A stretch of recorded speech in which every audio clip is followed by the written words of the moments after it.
Bueno, buenas tardes nuevamente a todos. Bienvenidos. Estamos en otra videoconferencia de biología. A ver, voy a tratar de compartir pantalla. Díganme si al final se mira o no se mira. Vamos a ver. Ustedes me dicen. Se supone que ya. Se supone que ya. Entonces, a ver. Sí, ¿verdad? Sí, ya se mira. Perfecto. Bueno, cuando entren al campus virtual, cuando entren a su clase, ya estamos en la segunda unidad. La segunda unidad básicamente habla sobre la célula, la estructura celular, la formación de tejidos, el funcionamiento de los tejidos, de los sistemas de órganos. Se resalta el funcionamiento de las estructuras celulares porque en realidad todos los seres vivos estamos construidos a partir de células, ¿verdad? Somos un cúmulo de células muy diferentes, las que forman nuestro cuerpo, hablando en particular de los organismos multicelulares en el planeta. Y aunque esas células son diferentes, unas de otras, pueden interactuar unas con otras y obtener o funcionar, digamos, de manera coordinada. Entonces, ustedes cuando entren al aula, aquí en la unidad 2, lo que van a ver es una serie de presentaciones que hablan en principio sobre la célula, la membrana celular, cómo funciona la membrana celular. Ahorita vamos a hablar de estos dos temas. Eh, Hablar un poco de los tejidos a nivel de organismos como las plantas. Vamos a mencionar algo sobre los tejidos en otros organismos como los hongos, por ejemplo. En los animales, por supuesto, la estructura y la función de los tejidos y del cuerpo de los animales.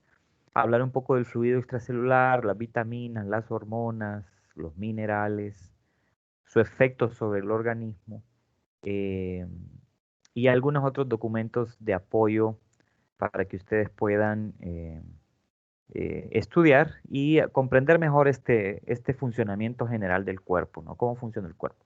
Porque una de las cosas interesantes de estudiar biología es que podemos adentrarnos precisamente al estudio de el funcionamiento y la estructura corporal, o sea, cómo está construido el cuerpo, cómo funciona cada estructura, cómo se coordinan las actividades en el cuerpo. Y básicamente estamos hablando de todos los organismos multicelulares en el planeta, ¿verdad? O sea, no importando que yo hable como particularmente del ser humano o de los mamíferos, la estructura del cuerpo en los seres vivos es muy similar en todos. Con la diferencia de los organismos unicelulares. Los organismos unicelulares tienen una estructura muy simple, aunque no necesariamente quiere decir que el comportamiento de los microorganismos sea simple. No, o sea, los microorganismos son eh, seres vivos interesantes, complejos, porque por ejemplo, si pensamos en bacterias patógenas, aquellas que nos causan enfermedad, muchas de ellas han ido con el tiempo evolucionando, cambiando, mutando, adaptándose a los antibióticos, por ejemplo. Y el día de hoy encontramos cepas de bacterias resistentes a antibióticos que muy difícil ha sido tratarlas. Y cuando una persona, por ejemplo, vaya con tuberculosis, ¿verdad? Con una cepa de tuberculosis de Clostridium, esa bacteria que produce la tuberculosis, em, cuando nos topamos con una cepa resistente a antibióticos, es difícil que una persona siga un tratamiento eficaz. Muchas veces la persona mina su salud hasta llegar a un punto en que la persona se muere, porque esas bacterias son capaces de reconocer moléculas químicas, son capaces de cambiar el ordenamiento de su estructura molecular para resistir a esos antibióticos y poder sobrevivir y poderse reproducir. Y eso afecta mucho nuestro sistema inmune, porque incluso el sistema inmune nuestro trata de defendernos, pero la bacteria es mucho más inteligente molecularmente hablando y evade nuestros ataques y al final resultamos muertos. Entonces, en realidad el funcionamiento, el comportamiento de los organismos microscópicos o de los microorganismos es bien complejo, no es simple, pero su estructura físicamente hablando o su cuerpo es más simple que el de los organismos multicelulares, ¿verdad? Eso es bastante claro, bastante obvio. Entonces, empezamos hablando de algunas cosas interesantes sobre el día a día que a veces no tenemos en cuenta. Vean ustedes, este es el capítulo 4 del libro de biología de Audesirc, aquel donde sale el lobo en la portada. El capítulo 4 habla de la estructura y función de la célula. Lo voy a utilizar como modelo, ¿no? Para hablar del tema de la estructura celular y funcionamiento celular y también hablar de membrana celular. Ustedes pueden utilizarlo, claro, pueden utilizar otros libros también. Recuerden que deben de ser actualizados para que tengan buenas imágenes, cuadros de diálogos, ejemplos, diagramas, etcétera. Pero vamos a utilizar este ahorita, ¿no? Estoy tratando de usarlo como ejemplo siempre para que ustedes lo puedan ver. Resulta que este niño que ustedes ven aquí en la imagen es un niño de 7 años que en el año 2002 sufrió un accidente. El niño estaba cerca de su mamá estaba cocinando y aparentemente eh, una, una sartén con aceite caliente por accidente le cayó al niño y lo quemó y le quemó casi un 70% de su cuerpo. O sea, una quemadura gravísima y no una quemadura superficial, ¿no? Sino una quemadura que le llegó hasta la capa de la dermis de la piel. O sea, es una quemadura profunda, lo que llamamos quemadura de tercer grado, ¿no? O de segundo grado, pero general, masiva, porque cubrió un 70% del cuerpo. El niño obviamente estaba sujeto a que debido a esa quemadura, debido a la destrucción de su piel, de su tejido epitelial, y a estar expuesto a la dermis y los nervios, y muy cercano a otros tejidos en el cuerpo, el niño estaba sujeto a que podía infectarse con, con una infección secundaria, ya podía entrarle una bacteria, podía entrarle un parásito, podría entrarle cualquier cosa y causarle la muerte. Aparte del dolor, ¿verdad? Imagínense el dolor de una quemadura del 70% de su cuerpo con aceite hirviendo. Casi siempre, bueno, hace décadas, hace años atrás, una de las soluciones a las quemaduras graves era utilizar piel de cerdo o incluso piel de personas muertas para hacer un injerto de piel. Pero casi siempre el cuerpo las rechazaba, o sea, rechazaba esos tejidos. Entonces, al día de hoy lo que se ha hecho con todos los avances de la ciencia médica y de los estudios celulares, básicamente el estudio de las células, es que se ha podido hacer, por ejemplo, tomar células del mismo cuerpo de la persona y cultivarlos de forma artificial, digámoslo así, en un laboratorio para tener un injerto de piel, o sea, una capa de piel formado por una cierta cantidad de miles o millones de células de la misma piel de la persona para podérselas colocar. Este, en ese caso, una quemadura del 70% del cuerpo, el problema es que cuando uno tiene una quemadura más pequeña, aunque tal vez de segundo grado o tercer grado, comúnmente le ponen a uno injertos de uno mismo, pero porque le agarran piel de otro lado, por ejemplo, de la parte de abajo de la pierna de uno, o incluso del glúteo, le arrancan un poco de piel, o sea, hace un corte de una cierta extensión de piel para luego ponerla o cubrir la herida, la quemadura, y así que el cuerpo mismo se regenere, ¿no? ¿Cómo se regenera el cuerpo en esa zona? Bueno, porque las células que están ahí dan origen a otras células y así van cubriendo la herida y van reconstruyendo la parte que se quemó, la parte que se dañó. Pero para hacer corto el cuento es que este niño sobrevivió gracias a eso, gracias a que el avance en el estudio celular permitió o ha permitido que en la medicina actualmente se puedan hacer cultivos de piel de forma más rápida en un laboratorio y de tal manera que el cuerpo no rechace ese tejido, que no lo rechace. Comúnmente para que no lo rechace lo que se hace ahora es que se hacen cultivos de piel a partir de células del escroto de recién nacidos. Cuando los niños recién nacidos por cuestiones religiosas o por cuestiones médicas en algunos países, les hacen circuncisión del prepucio, de su pene.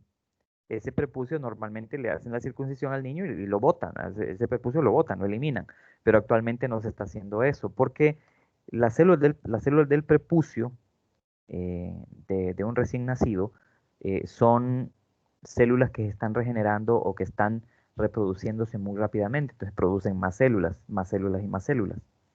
Es lógico, ¿no? Porque es una parte del cuerpo igual. En cualquier otra parte del cuerpo se podría, pero en esa zona se descubrió que esas células del prepucio se reproducían bastante rápido.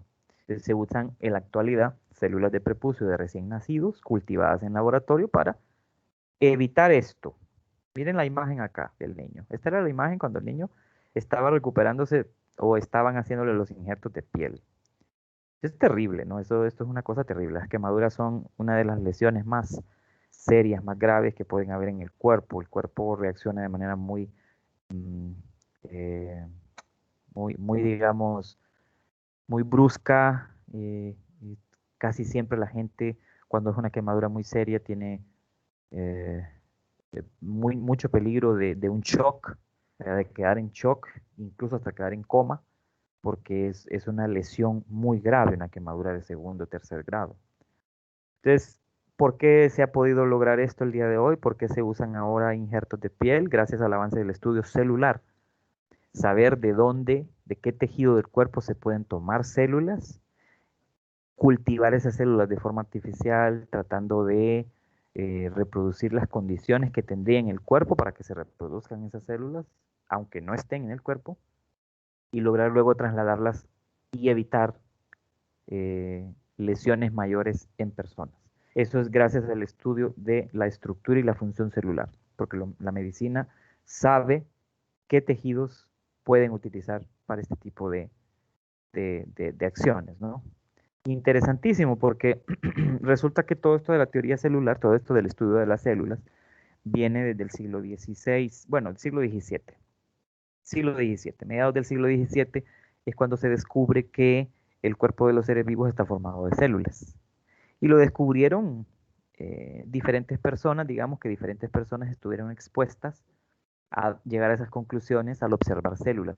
No se pudieron observar células antes de que se inventaran los microscopios, ¿verdad? Los microscopios fueron los aparatos que nos han ayudado durante todo este tiempo, desde mediados del siglo XVII hasta el día de hoy, a poder estudiar la estructura y la función celular. Entonces, varios científicos, unos botánicos, unos zoólogos y hasta un médico, construyeron en base a sus observaciones sobre las células, en base a sus observaciones sobre las células de plantas, células de animales y las células del ser humano, llegaron a la escritura de una explicación científica de cómo estaba formado el cuerpo de los seres vivos en general.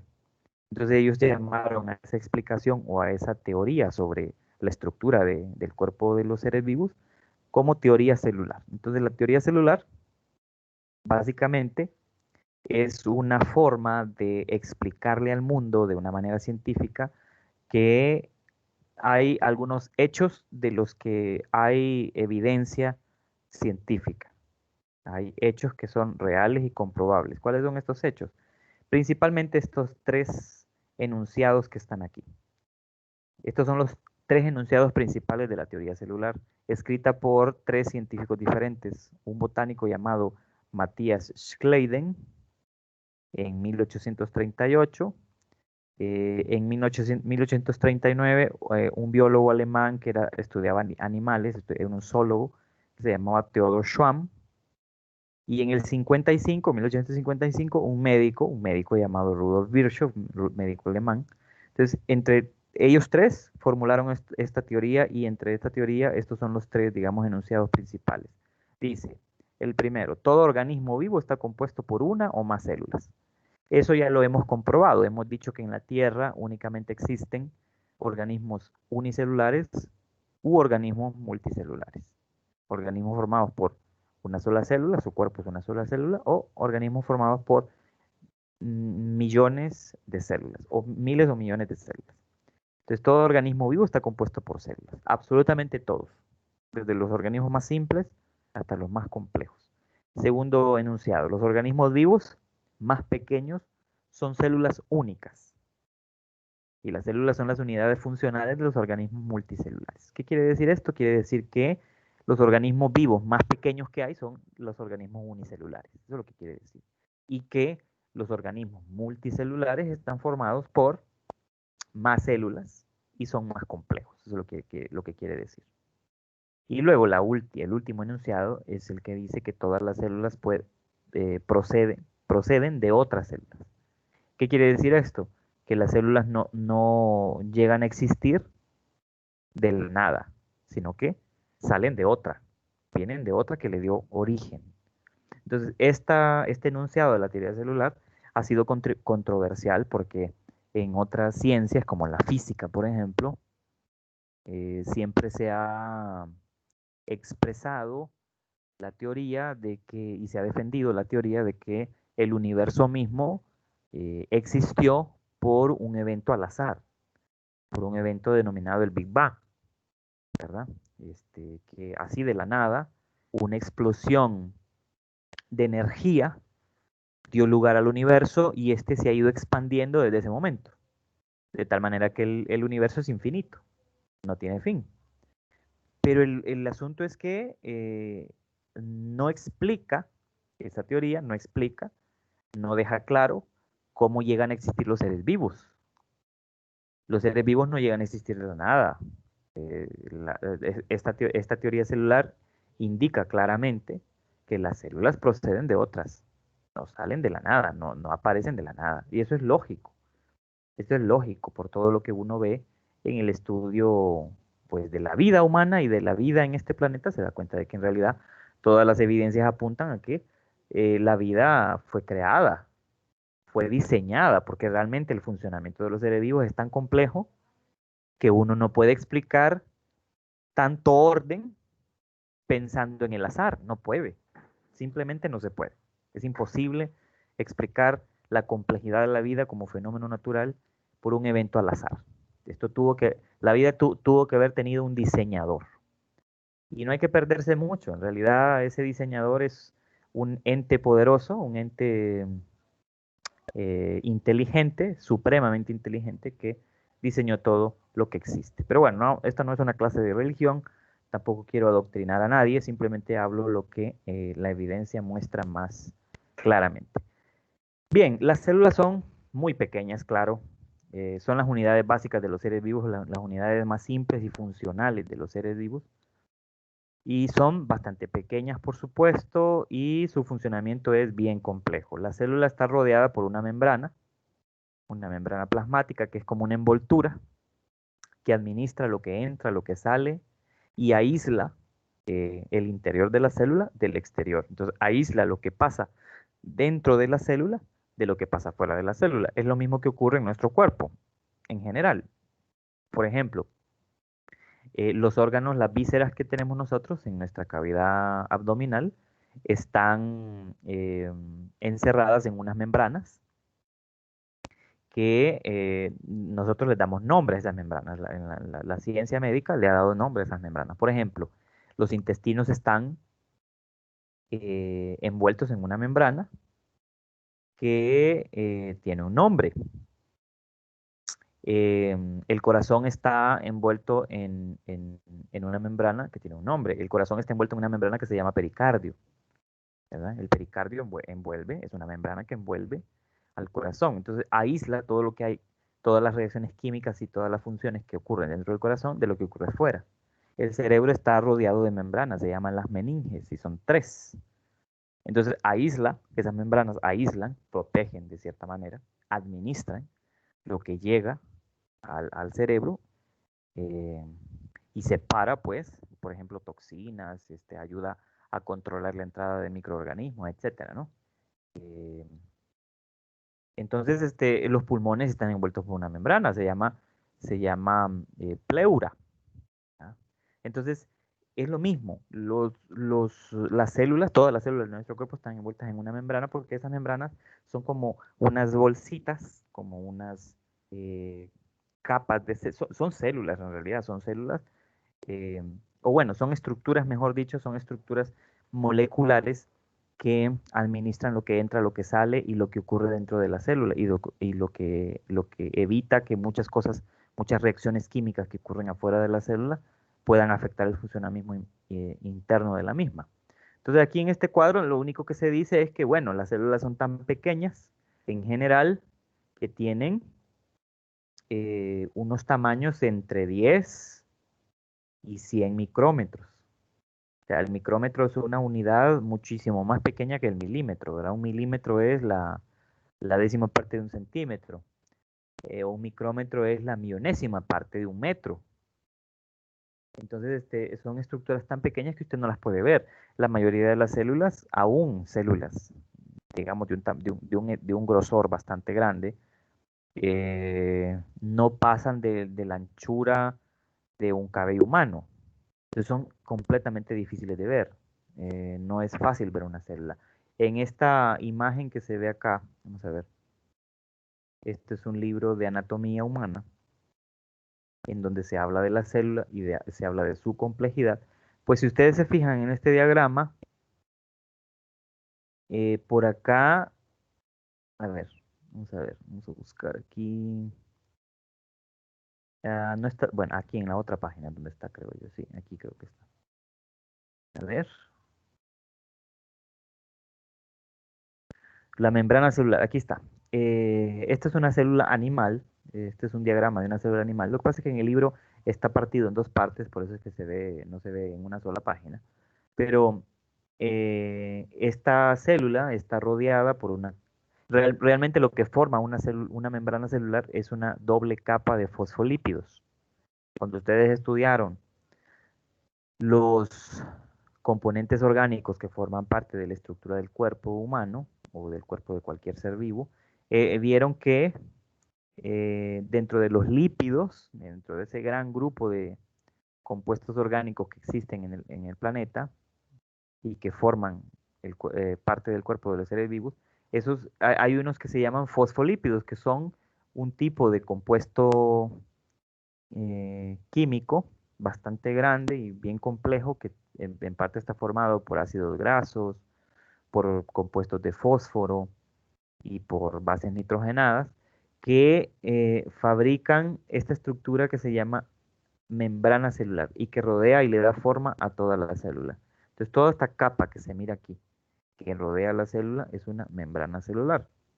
Y cuando uno lee las funciones que tiene, entre otras cosas, dice, engloba o contiene el interior o todo el material dentro de una célula y mantiene la forma de la célula. Claro, le da forma, le ayuda a dar una forma, porque resulta que no es una estructura rígida, sino que es una estructura que se puede moldear, que puede cambiar, que puede reestructurarse, porque está formada por una serie de proteínas debajo que ayudan a que la célula cambie de forma.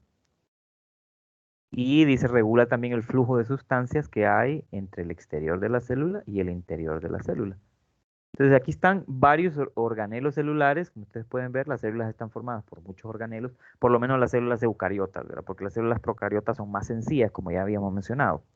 Entonces, esto es una célula eucariota que tiene núcleo celular, que tiene nucleolo celular, que tiene una membrana nuclear, una membrana que rodea el núcleo. Vean, esto es el núcleo. Aquí está el ADN celular, también hay ARN celular aquí.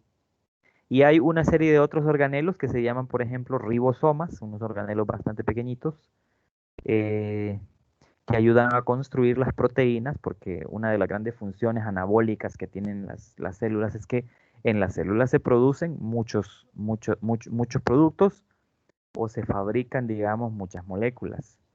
Entonces, muchas proteínas, miles de proteínas en realidad, se producen en el interior de las células. Las células las fabrican. Proteínas que son utilizadas en diferentes partes del cuerpo. Por ejemplo, ese niño que se quemó, cuando se quemó, perdió, entre otras cosas, muchísimas proteínas estructurales que construían esa piel.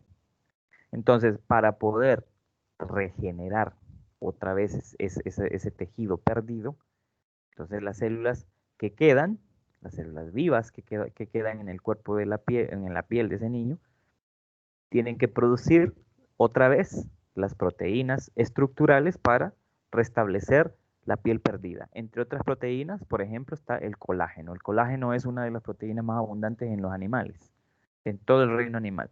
Y el colágeno es una proteína estructural, o sea, ayuda a construir estructuras y brinda también flexibilidad al cuerpo. Entonces, parte de esas proteínas perdidas en ese niño quemado era el colágeno, o sea, hay muchas más, pero parte de eso es el colágeno y las células que quedan tienen que producir más colágeno para recuperar el que se perdió. Y así todos los organelos celulares que hay ayudan de alguna manera, a una función celular, ¿verdad? Los organelos celulares en una célula eucariota poseen una serie de funciones. Aquí más abajo lo que se muestra es eso, ¿verdad? El origen del estudio celular, el origen de la microscopía, desde que se conoce el microscopio más sencillo, es este que está aquí, es un microscopio del siglo XVII, en donde las primeras células que se observaron al microscopio, este es un microscopio óptico. Las primeras células que se observaron fueron las células del corcho, ese corcho que el día de hoy utilizamos bueno, que se usa, digamos, para tapar la entrada de la botella de vino, ese corcho o el corcho que utilizamos para producir tableros para poner papeles, como pisapapeles. Ese corcho es una corteza de un árbol. Entonces lo que se hizo fue que se tomó una muestra de esa corteza de árbol muy fina, un corte muy fino de corteza de árbol de corcho, que se llama Quercus suber, y se llevó al microscopio. Una vez que se llevó al microscopio, lo que se observó fue esto. Bueno, esto es un dibujo de lo que se observó, no exactamente, no es una foto, que recuerden que en esos tiempos no había fotografía, ¿no? Esto es un dibujo de lo que observó la primera persona que observó células. Ese fue un inglés que se apellidaba Leeuwenhoek, que fue el que creó este primer microscopio, ¿va? Entonces, en realidad era más simple, era este que está aquí. Pero luego evolucionó a este otro que está acá, ya un poco más elaborado. Entonces, lo que él observó fueron células muertas, porque el corcho, la corteza, son células muertas, es lo que protege al árbol. Eh, Sin embargo, vio que esas estructuras que estaba observando tenían más o menos el mismo tamaño, tenían una forma bastante peculiar y a él se le asemejó a las habitaciones donde dormían los monjes en aquellos años, los monjes religiosos que vivían en monasterios, así en las montañas, dormían en unos cuartos que tenían el mismo tamaño casi todos y los cuartos estaban juntos.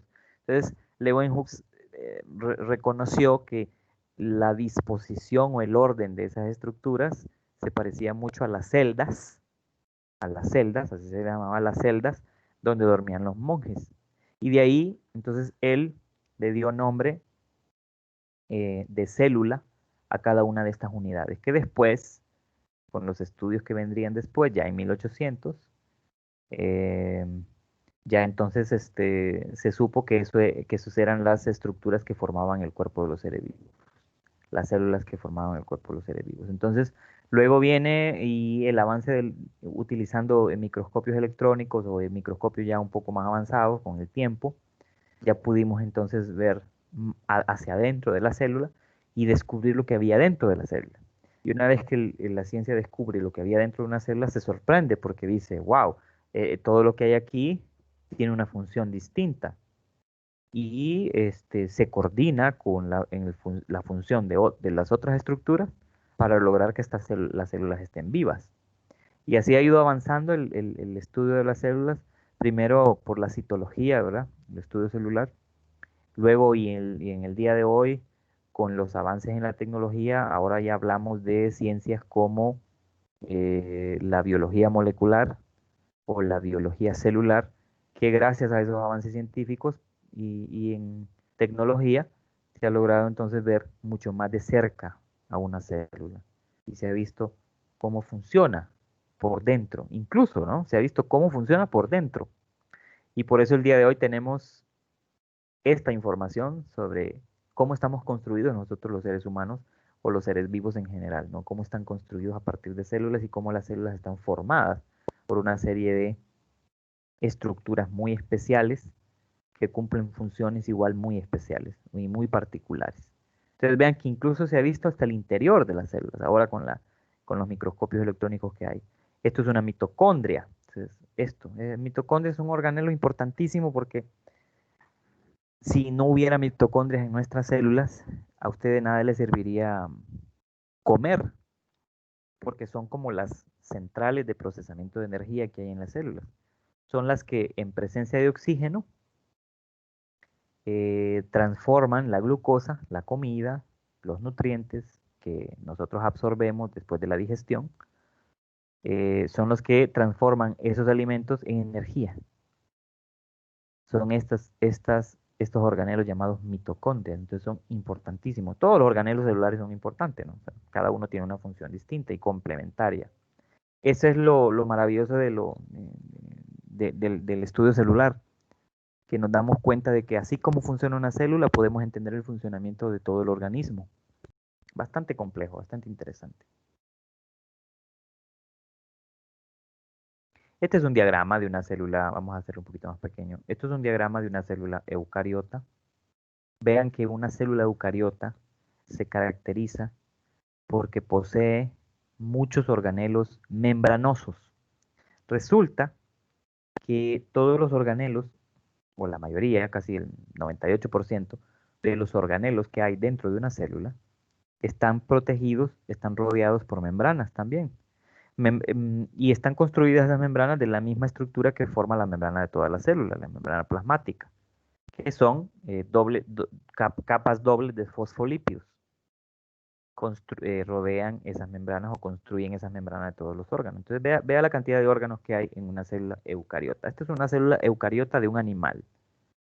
Entonces tenemos un núcleo que está compuesto por una envoltura nuclear externa, por una envoltura nuclear interna.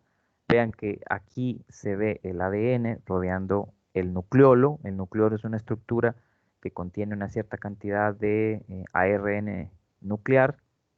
Vean que la estructura del núcleo es porosa, o sea que entran y salen materiales hacia adentro y fuera del núcleo, porque también hay una cierta cantidad de ribosomas, que son otras estructuras, otros organelos celulares que están en el núcleo, que ayudan a fabricar las proteínas, que están una parte aquí dentro del núcleo. Por eso que estos orificios estos poros están ahí, porque una vez construidas las proteínas, salen por ahí. Y para construir las proteínas, los ribosomas necesitan unos ciertos materiales, ¿verdad? Que son los aminoácidos que forman las proteínas. Entonces los aminoácidos entran a través de estos poros hasta acá, para poder ser construidos. Vea que también hay retículo endoplásmico rugoso, retículo endoplásmico liso, hay aparato de Golgi, está el citoplasma celular, que es toda esa masa fluida en donde están flotando, digamos, todos los organelos, hay mitocondrias, hay ribosomas, hay vesículas, hay lisosomas, hay peroxisomas y una serie de organelos más, centriolos. Entonces, todos los organelos tienen una función específica en una célula animal o en una célula eucariota. Más abajo vemos una célula eucariota, pero de una planta. Vean cuál es la diferencia obvia. En las células vegetales tienen pared celular y esta pared celular está formada de celulosa. Esa celulosa que es la fibra vegetal. La fibra vegetal que le dicen a usted los médicos que usted tiene que comer fibra porque es necesario, porque es saludable comer fibra. Pues la fibra vegetal no es más que celulosa. Celulosa es un polisacárido, o sea, es azúcar. Pero es azúcar que no es transformada en energía dentro del cuerpo, sino que es un azúcar estructural, un azúcar que sirve para formar o construir estructuras. Es como decir, es un bloque para construir, como un bloque de construcción. Eso es la celulosa. Entonces miren que las las células vegetales tienen una membrana plasmática, una membrana celular, por supuesto, que rodea todas las células, le da forma, aísla el interior del exterior, etcétera. Administra lo que entra, lo que sale, igual. Pero la pared celular está fuera de la membrana y le da una mayor rigidez. a la estructura de la planta. Por eso las plantas son algo rígidas, ¿verdad? Porque tienen esas estructuras celulares con esas sustancias que hacen que el cuerpo de la planta sea un poco más rígido, más duro. Gracias a eso las plantas se mantienen erguidas en el lugar donde crecen y no se doblan fácilmente con el viento o con el agua, sino que tienen una cierta resistencia porque sus células, las células que forman esa planta, tienen unas paredes celulares de celulosa que les ayudan a mantenerse un poco más firmes. Igual en las células vegetales hay retículo endoplásmico, rugoso, liso, mitocondria.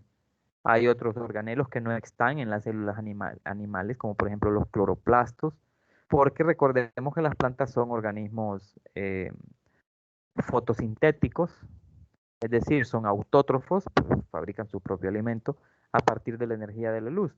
Y en estos cloroplastos, donde hay clorofila, donde está ese pigmento que absorbe la luz, hay otros pigmentos aparte de clorofila también, que absorben la luz, y a través de esos procesos químicos que se dan aquí, es que se produce o se fabrica glucosa o azúcares en general, que es el alimento al fin y al cabo de todos los demás seres vivos que hay en el planeta, ¿verdad? Es decir, todos los seres vivos nos alimentamos principalmente de glucosa o de azúcar, y glucosa es la más abundante, es el azúcar simple más abundante que hay en la naturaleza. Eso quiere decir que las plantas principalmente lo que producen como alimento para los demás seres vivos es glucosa, es el azúcar llamada glucosa. Por supuesto que producen fructosa, que es otro azúcar, con otras características químicas muy parecidas, pero algo diferente.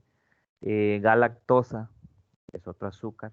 Disacáridos, como por ejemplo la sacarosa, la maltosa, la lactosa y otros azúcares más grandes, molecularmente hablando, pues son los polisacáridos, como la celulosa misma, la celulosa que sirve para construir esas paredes celulares. Hay otra que se llama hemicelulosa, muy parecida a la celulosa y con funciones siempre dentro de la construcción de esa pared celular. Azúcares importantes en los animales que ya hemos visto, no los producen las plantas, los producimos nosotros los animales, polisacáridos como el glucógeno, por ejemplo, que es la forma como nosotros almacenamos energía. En las plantas la forma como se almacena energía es el almidón.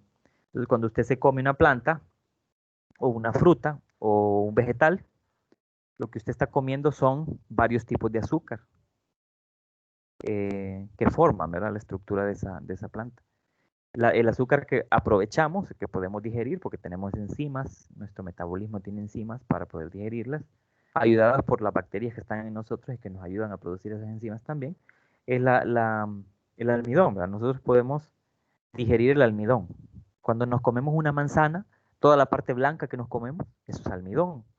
Cuando nos comemos un banano, toda esa carne del banano, toda esa parte que nos comemos del banano es almidón. Cuando nos comemos una papa, lo que nos estamos comiendo, lo de adentro, todo lo de adentro de la papa, toda la parte carnosa de la papa es almidón. De la manzana que habíamos mencionado, ¿qué es lo que es fibra? ¿Qué es lo que es celulosa? La cáscara. Del banano, ¿qué es fibra? Bueno, dentro de la parte que nos comemos del banano también hay un poco de fibra, pero mayormente la fibra está fuera, está en la cáscara, que no nos la comemos. Pero de todas las demás verduras y frutas, las cáscaras comúnmente y un poco del interior es fibra, es celulosa.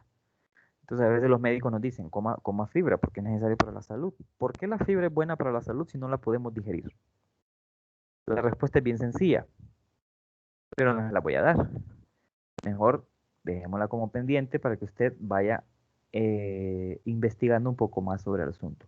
Queda la pregunta hecha. ¿Por qué, aunque no podemos digerir la fibra vegetal, por qué necesitamos comerla? Entonces la lógica es, si no la digerimos, ¿para qué la comemos?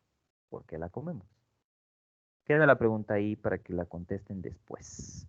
Fíjense que aquí hay en estos capítulos comúnmente para que nosotros podamos conocer el funcionamiento de estas estructuras celulares, pues hay una serie de cuadros, por ejemplo esta tabla, que habla de las funciones y la distribución de las estructuras celulares.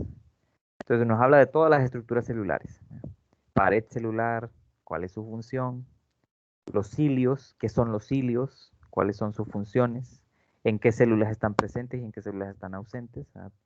Aquí habla de células procariotas y células eucariotas de plantas, células eucariotas de animales. Entonces aquí estos cuadros son fundamentales para que vayamos conociendo un poco más las estructuras que forman parte de una célula y cuáles son sus funciones, tanto en células procariotas como en células eucariotas. Entonces, esto está en todos los libros de biología actualizados.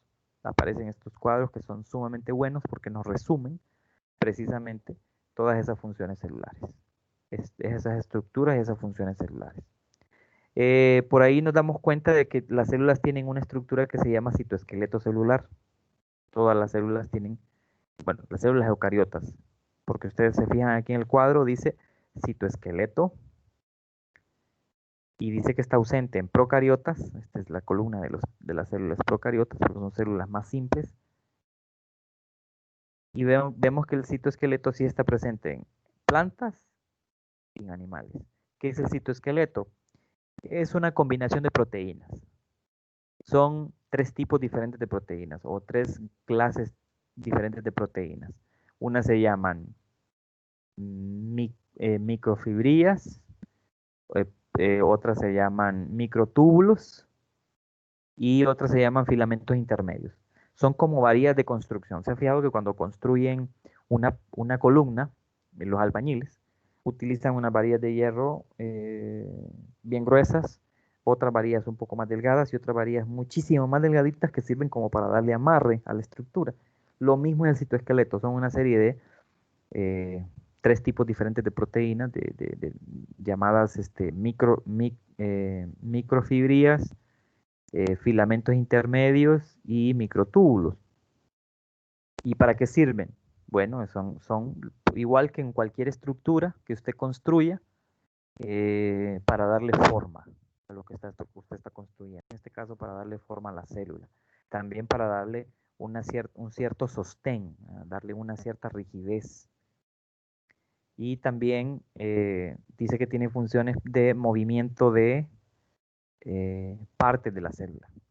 Entonces, cuando uno empieza a estudiar el citoesqueleto, ahí en el video que ustedes van a ver, bueno, por cierto, bueno, aquí ya se me fue el tiempo, pero voy a volver a entrar aquí al aula virtual. No, ya, aquí está. Entonces, aquí en la segunda unidad, aparte de las diapositivas y de todas las presentaciones y de los archivos de apoyo, por aquí hay dos actividades, ¿verdad? Así como está en el calendario, que dice que para esta segunda unidad lo que hay es un calendario, un cuestionario sobre identificación de tejidos, cuestionario que usted tiene que responder. No está disponible todavía, según el calendario, todavía faltan unos días para que lo habilitemos. Y también está este que dice identificación de estructuras y partes de una célula en el video la vida interior de la célula. Este video, según el calendario, va a estar disponible a partir de mañana. ¿Y en qué consiste? Consiste en una serie de preguntas, ya me sacó, consiste en una serie de preguntas junto con segmentos de un video. Todavía no está habilitado, por eso es que aquí sale una fecha que no corresponde, con un mes que no corresponde, porque todavía no está habilitado. Esta es la misma actividad que hicimos la vez pasada, el periodo pasado, sobre la estructura celular. Va a estar habilitada según el cuestionario a partir de mañana. ¿En qué consiste? Cuando ustedes entren, lo que van a hacer es que van a tener unos cuantos intentos para poder contestar unas preguntas a partir de pequeños segmentos de un video que se llama El interior de la célula, que es un video que originalmente fue creado por la Universidad de Harvard en Estados Unidos. Entonces, en ese video, que es un video corto en realidad, en todo el video es algo corto, dura minutos, hay varios segmentos. Entonces, le van a aparecer una serie de preguntas acá, junto con un segmento del video. Entonces, la pregunta está hecha en base a ese segmento del video. Entonces, usted, al darle play a cada segmento, va a poder observar de qué está hablando la pregunta y después entonces usted puede contestar la pregunta. En eso se basa ese ejercicio. Y básicamente se basa en esto, ¿no? En que usted empiece a estudiar todas las estructuras que contienen y que forman una célula y eh, cuáles son sus funciones. Mire, aquí están los componentes del citoesqueleto un poco más abajo en el capítulo. Mire, se llaman microfilamentos, filamentos intermedios y microtúbulos. Observe que los microtúbulos son, digamos, como las varillas más gruesas, formadas de una proteína que se llama tubulina. Luego los filamentos intermedios, como su nombre lo dice, son intermedios entre los microtúbulos y los microfilamentos. Entonces tienen un grosor intermedio,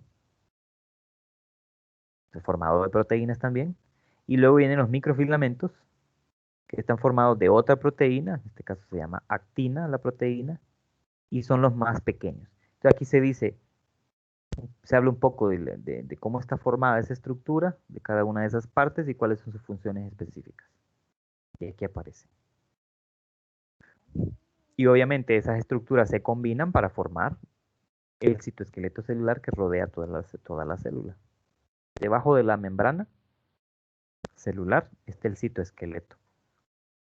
Y el citoesqueleto explica cómo es posible que las células puedan como cambiar de forma, como alterar un poco su forma. Muchas células tienen esa peculiaridad, son muy plásticas, ¿verdad? Tienen la capacidad de cambiar un poco la estructura de su membrana celular y la forma que tienen por diversas razones.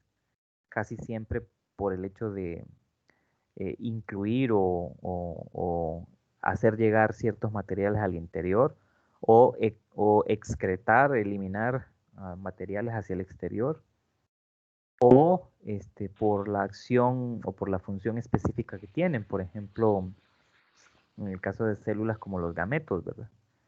El esperma, el óvulo, el citoesqueleto hace posible, por ejemplo, que eh, se pueda abrir una brecha desde la membrana para que el espermatozoide que va a fecundar el óvulo pueda ingresar, pueda entrar al interior del óvulo y juntar su núcleo con el núcleo del óvulo y formar entonces el óvulo fecundado. Entonces, ¿cómo se puede lograr eso? Bueno, gracias a que hay un citoesqueleto debajo de la membrana que permite una transformación de la estructura de entrada de ese espermatozoide para que éste pueda llegar hasta adentro. No puede llegar hasta adentro si no se le permite entrar. Primero, si no se le identifica químicamente, porque en el cuerpo todo funciona a base de comunicación química. Incluso las células se comunican unas con otras químicamente. Todas las células, todos los tejidos de nuestro cuerpo tienen una constante comunicación, porque recuerde que nosotros somos... Ah, y fíjese esto, qué interesante. Algunas de estas imágenes se las voy a agregar después y les voy a ayudar a ilustrar. Los tipos de células que hay en nuestro cuerpo son muchísimos. Mire que hay en el cuerpo humano, hablando del cuerpo humano, hay hasta 200 tipos de células diferentes en nuestro cuerpo y cada una tiene funciones distintas. Pero el asunto y lo interesante es que en la cantidad total de células que hay en el cuerpo son aproximadamente esto, miren, esto, 75 trillones de células. Entonces, más o menos es un dato aproximado de la cantidad de células que forman todo nuestro cuerpo. Células sanguíneas, células epiteliales, células adiposas, células óseas, células hepáticas, renales, neuronas, etcétera. Todo el conjunto de células que hay en total forman más o menos un número de 75 trillones. Esto es un número exageradamente alto.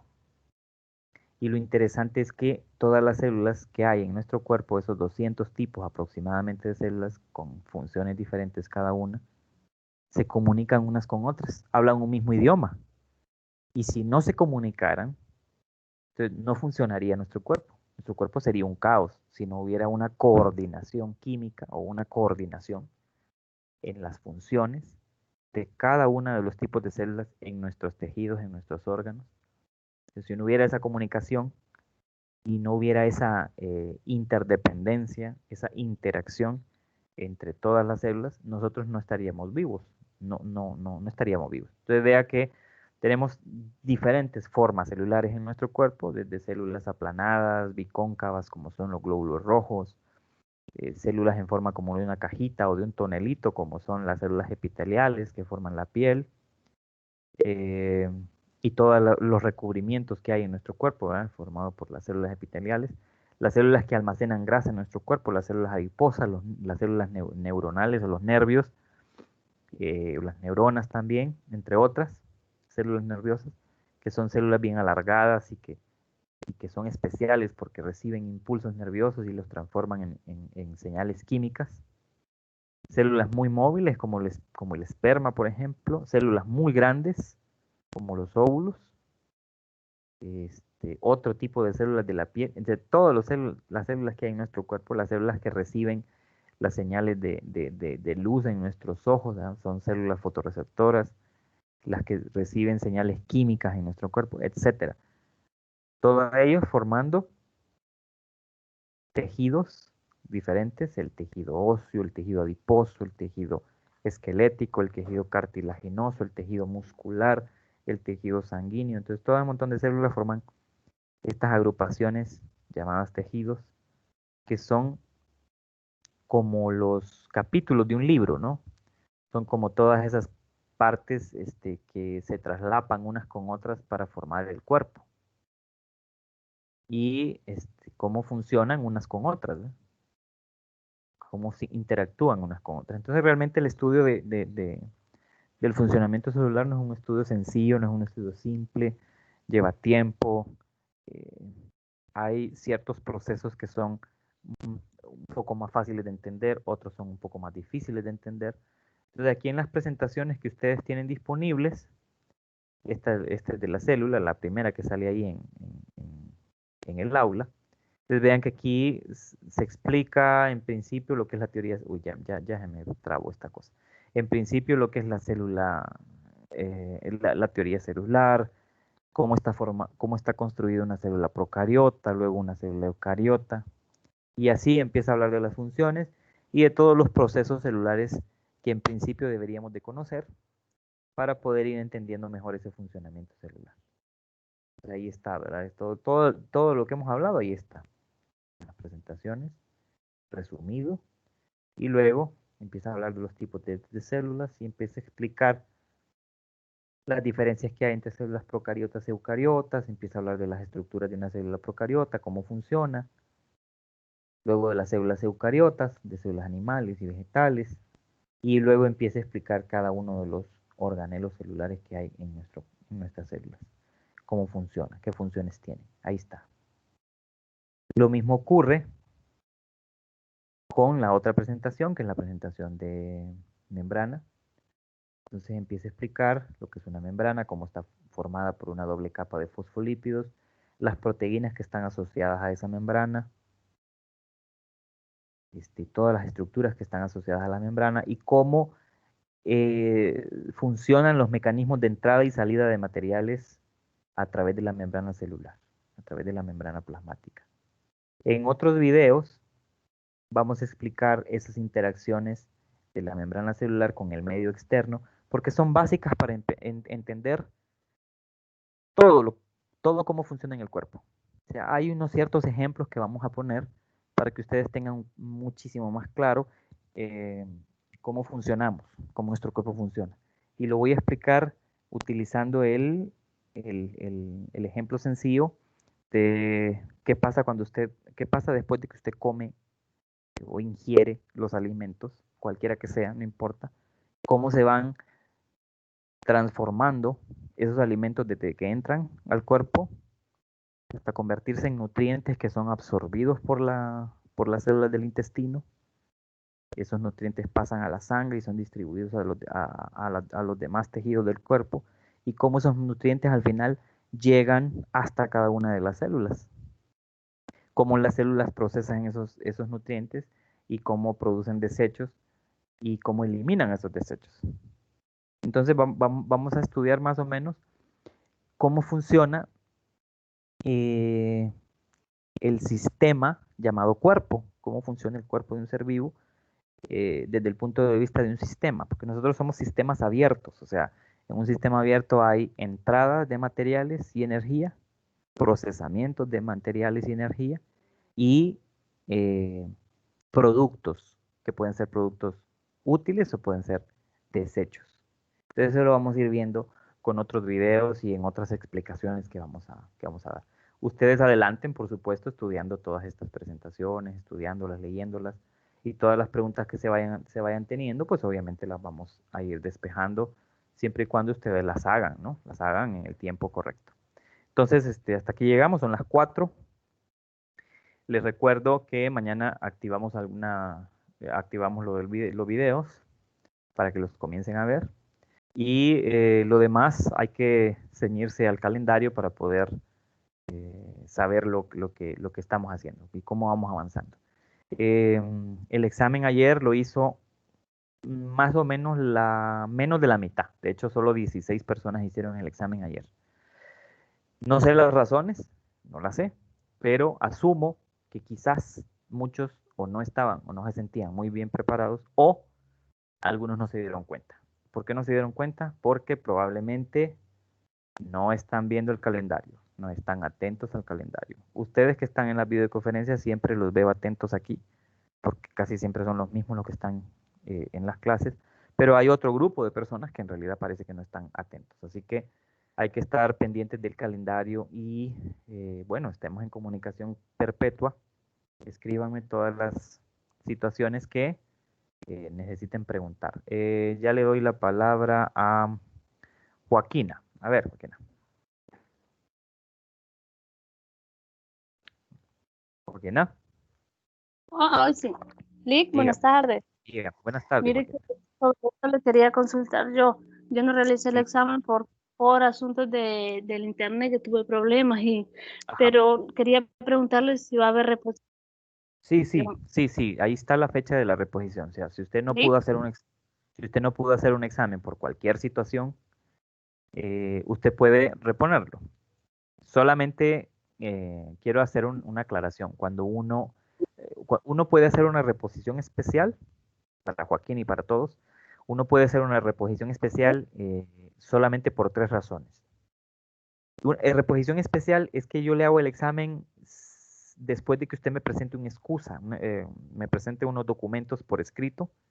Yo le puedo hacer un examen 5 días después de que usted me presente esos documentos. Pero solo hay 3 razones y esos están en el reglamento de estudiantes de la U y están también en las normas académicas de la Universidad Nacional Autónoma de Honduras. Y las 3 razones son que se le muera un familiar, si le ha muerto un familiar cercano de su núcleo familiar, entonces usted puede presentar los papeles, demostrar que así fue y yo le puedo hacer un examen especial 5 días después de que usted me presente los exámenes, los documentos. La segunda razón es porque usted esté incapacitada y no pueda salir, no pueda moverse, solo pueda estar ahí en su cama, pero también se tienen que presentar papeles. Y la tercera razón es porque usted está enferma y realmente lo demuestre, porque por enfermedad no pudo hacer el examen porque fue inevitable, pero también lo tiene que demostrar. Eso se llama reposición especial, pero solo son esas 3 razones. Ahora, la reposición de un examen que no hizo, ese siempre está contemplado al final.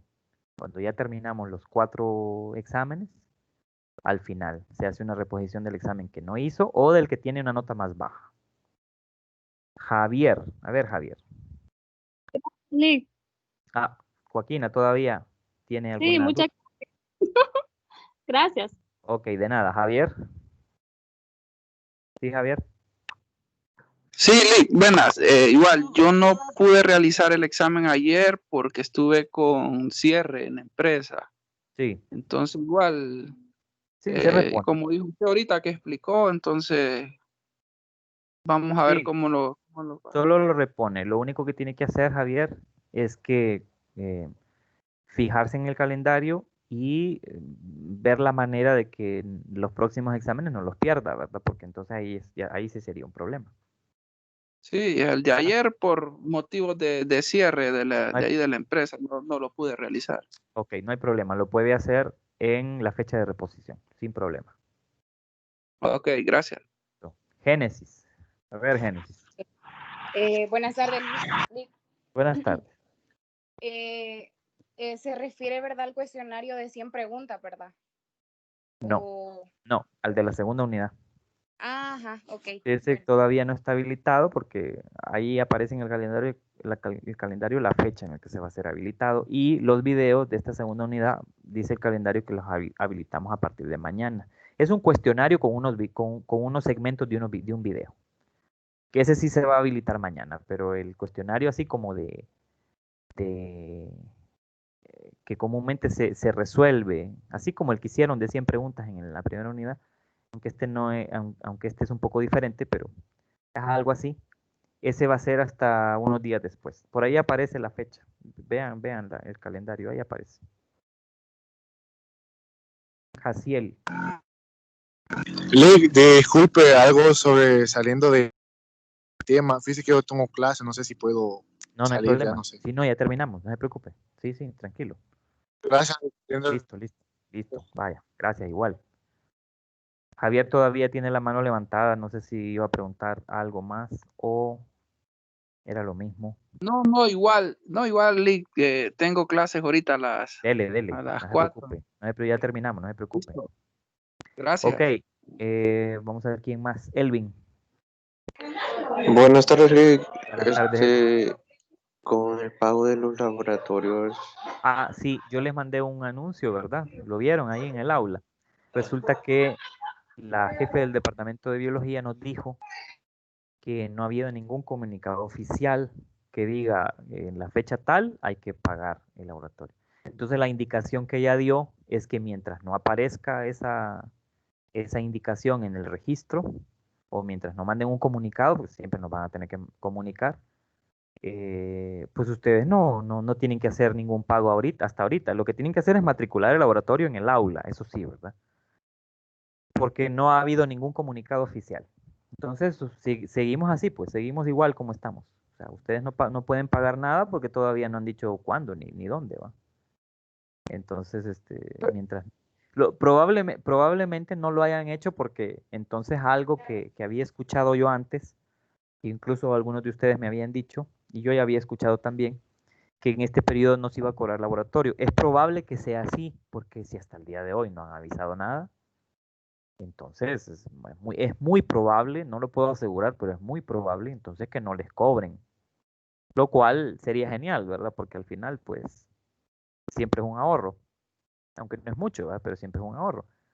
Entonces, mientras no nos avisen nada, no, ustedes matriculen su laboratorio y ya está. Y no hay que pagar todavía porque no han dado la indicación. Perfecto, Lick, Cheque. gracias. Bueno, cualquier cosa si cambia, yo igual les aviso, les pongo ahí el anuncio, todo lo que yo me dé cuenta.